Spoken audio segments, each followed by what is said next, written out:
ensures safety. We are made in a way that there is something somebody must tell us. We are made in a way. There are certain, when you hear counsel, you're talking about advice. We are made in a way, there are certain advice people must give us. In every profession you find yourself, there are people who are older, who are more experienced. The Bible says, in the multitude of advice, there is safety. So those who are wise, they seek advice. Write it down.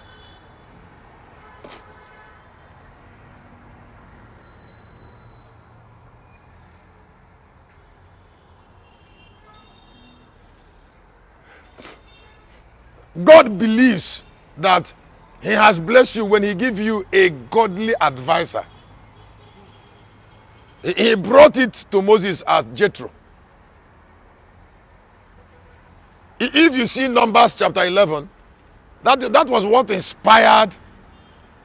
That was what inspired the laying on of hand of Moses on 70 elders. Jethro came to see the work of Moses and saw Moses doing work. He said, "You will die, you."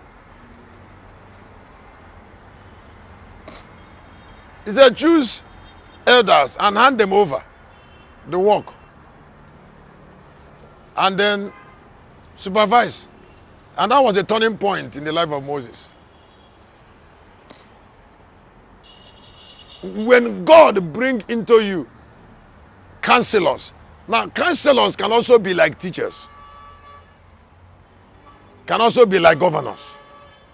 Counselors, they are matured mind that balances your thought. They are part of rich upbringing. Galatians chapter 4 verse 1 and 2. I say counselors are part of rich upbringing.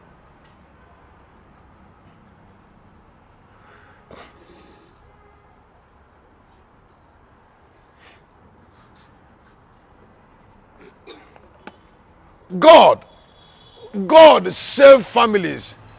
God saved nations through advisors. An advisor is a messenger of God that is brought into the life of men to ensure safety. To ensure great. In Galatians chapter 4, verse 1 and 2, Galatians. Now I say that the heir, that an heir, as long as he's a child, differeth nothing from a servant, different nothing from a servant, though he be Lord of all, though he is Lord of all. but is under tutors and governors. The Bible says he's under counselors.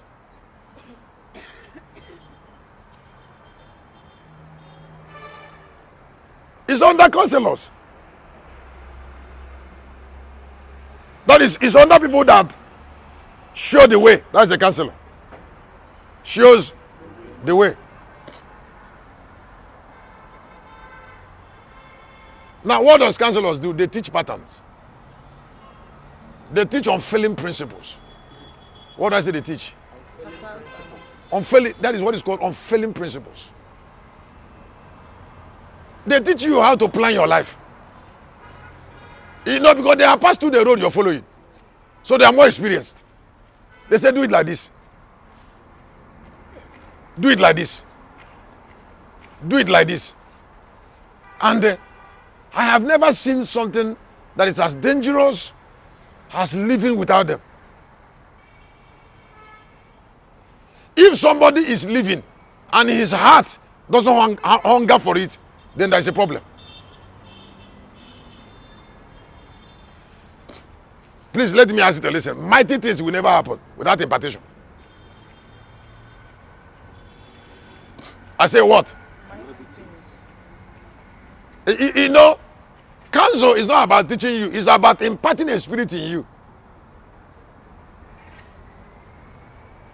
For instance, if I am saying to you, this is what happened to me, and I don't want it to happen to you because you're not yet my age.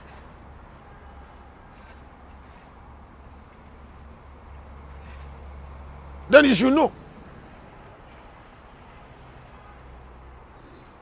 Because you have not come there.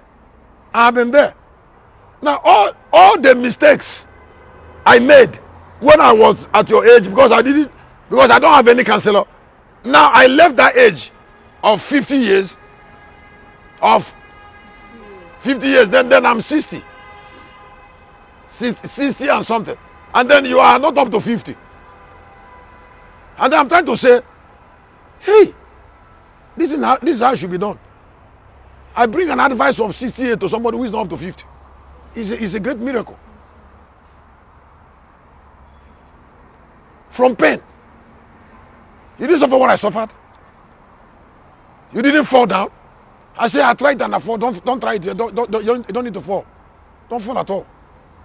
The one I fall it for you. Don't fall at all. Take advantage and run. You see, because when you fall, trying to get up, it will take your time. Don't fall. Run. In great societies, they must be there. That is why, if you look at translation of Transfiguration from Luke version, from the Bible, Luke said Moses and Elijah told Jesus, go, that there is a date in Jerusalem and he should go and die.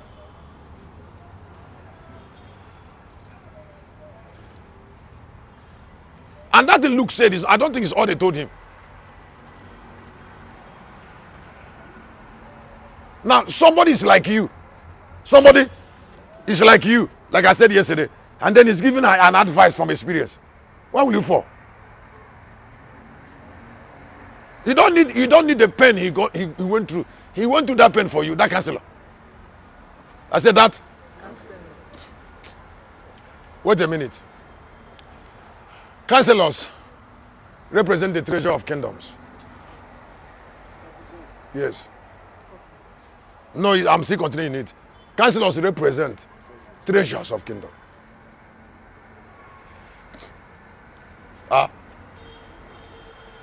Can't you see? Can't you see there is no power shift from the Jews? It doesn't shift now. The Yorubas are also conscious of it. They are planning that there should be no power shift from Yoruba land. They use their experience to counsel younger ministers. Don't you see that if you count most full use, if you bring all the ministers in Nigeria to 100, and in the 100 you want to bring out Yorubas, at least we have 50 most useful.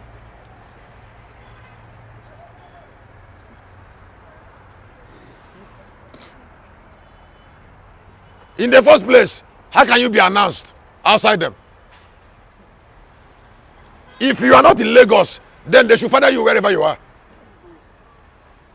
If you want to be popular, because only them have the key of the door that take the nations. That's why everybody's going to Enoch now. Everybody's going to Yerebo.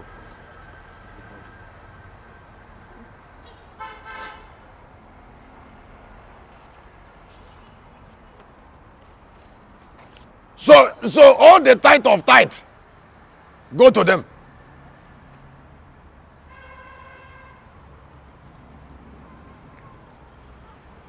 Wait. I have only one topic to share, then I'm done. If you suffer and get something, and somebody says nothing, don't respond.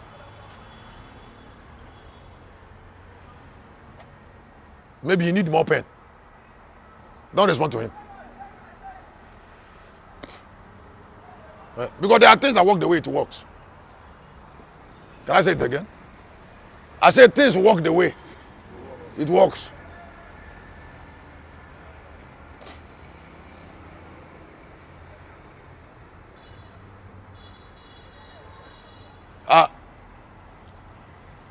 I shared on wisdom. Ezekiel died. Enoch Adebe went there to go and preach. Went there to go and preach. That Igbo man died. Enoch Adebe went there to go and comfort his wife, preach to someone there. Umobai died. He went there to go and encourage his wife. And Enoch Adebe is older than all of them.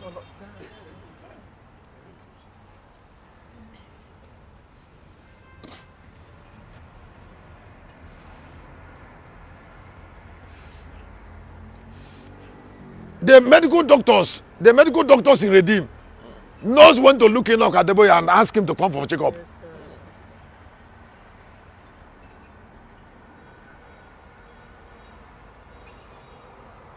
They look at him like this. Yes, sir.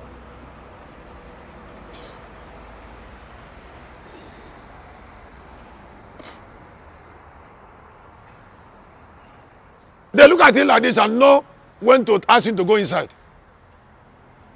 And allow the church to run happily without him.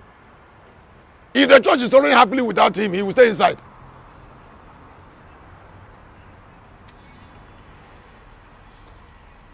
Things must work the way it works.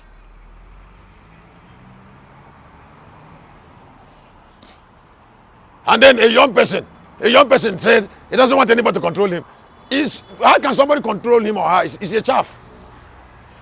It's nothing. So what are you controlling? It's a vagabond. It's a street urchin. They just walk in the street. That's why he's talking anyhow.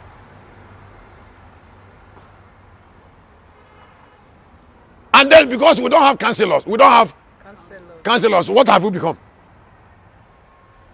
Obere mado, gegente. Somebody who is very small. And then suddenly his brain start making noise.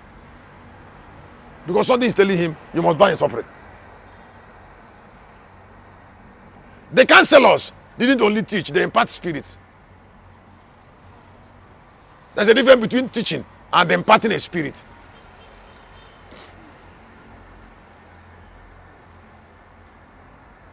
Putting a spirit in somebody, that's different from teaching. If you have a father, he will care about it. He will not only teach you, he will impart a spirit.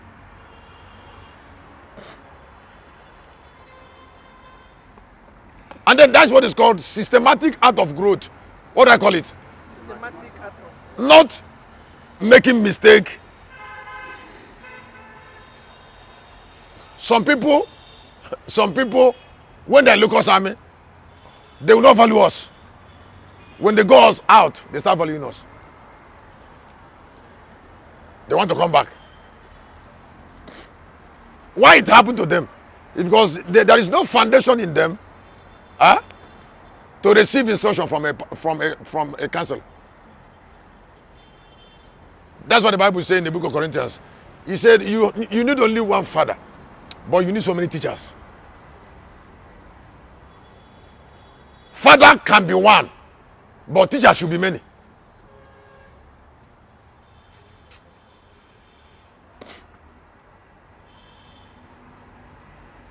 When somebody who should talk to you, and you have an opinion, your opinion before that man is a rebellion.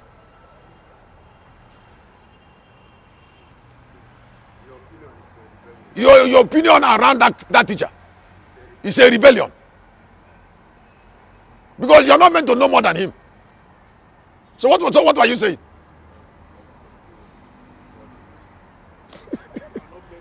You're not meant to know more than that counselor. So why were you talking when you were talking?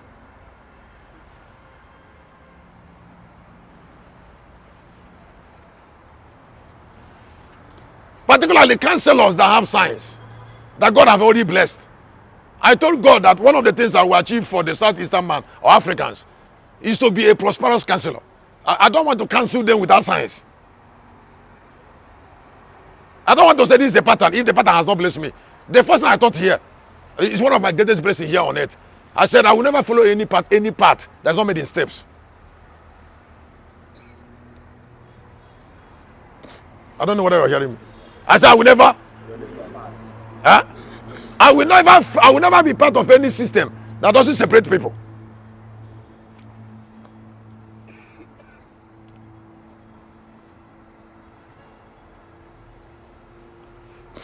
I will never preach a sermon that another person can come from anywhere and preach. It's not possible. It's not possible now. It's not possible. I will not serve God the way another person can serve him. It's not possible with me.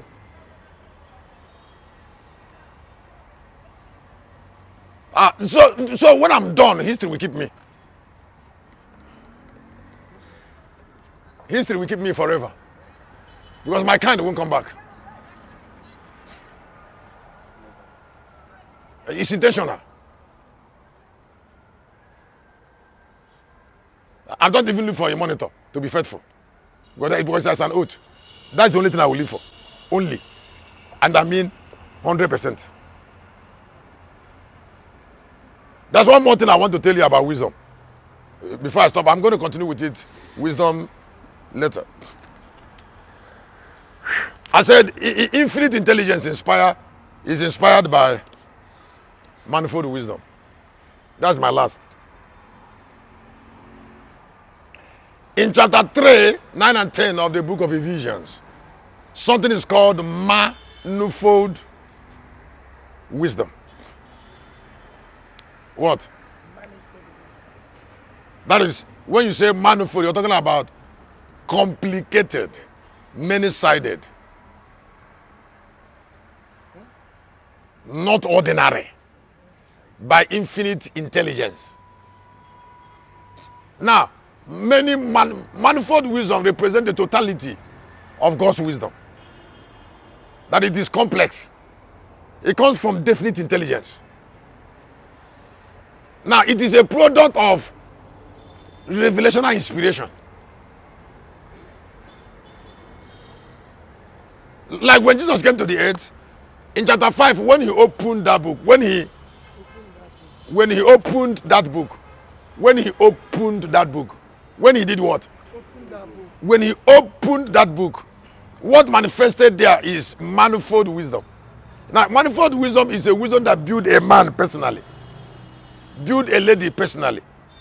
If it is not from personal revelation, then it cannot be manifold. It is a wisdom that is produced from interpretation of mysteries. That's what I mean. Let me say again. I say it is a wisdom that is produced from interpretation of mysteries. So when God starts fellowshipping with you with an uncommon knowledge, with an uncommon knowledge, now that fellowship is introducing